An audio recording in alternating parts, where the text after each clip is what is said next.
Nous allons mobiliser effectivement l'épargne privée. Je peux vous dire que le 20 mars, vous demandez quand, afin de mobiliser l'épargne privée et afin que cette épargne finance notre effort de défense qui va s'accroître. Salut à tous, alors que la sécurité de l'Europe est de plus en plus menacée, la France cherche, vous le savez, à renforcer ses investissements dans la défense. Après l'allocution d'Emmanuel Macron du 5 mars dernier, plusieurs pistes ont été envisagées pour financer cet effort. Mais ce mercredi 12 mars, Éric Lombard, directeur général de la Caisse de dépôt, a tranché. L'épargne privée sera mobilisée, mais il n'y aura pas de livret spécifique dédié à la défense.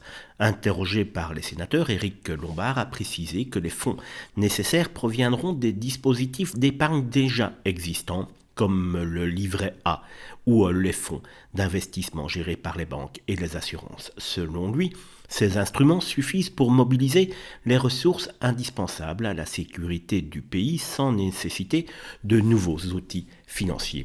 Cette annonce intervient alors que la France vise un objectif budgétaire crucial, ramener le déficit public sous la barre des 3% du PIB d'ici 2029. Un effort estimé à 100 milliards d'euros d'ici là, avec que 35 milliards à mobiliser dès 2026.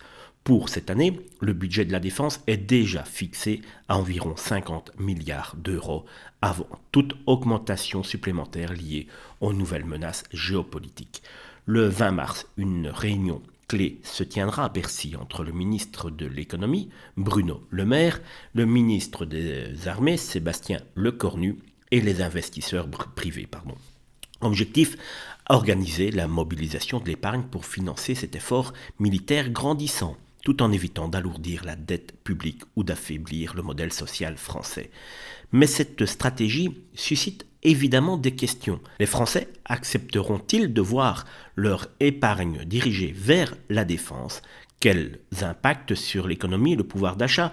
Alors que la pression monte en Europe, la France joue une carte stratégique pour assurer sa souveraineté. Et n'oubliez pas une chose, si le peuple ne se réveille pas, ils vous prendront tout jusqu'au dernier centime.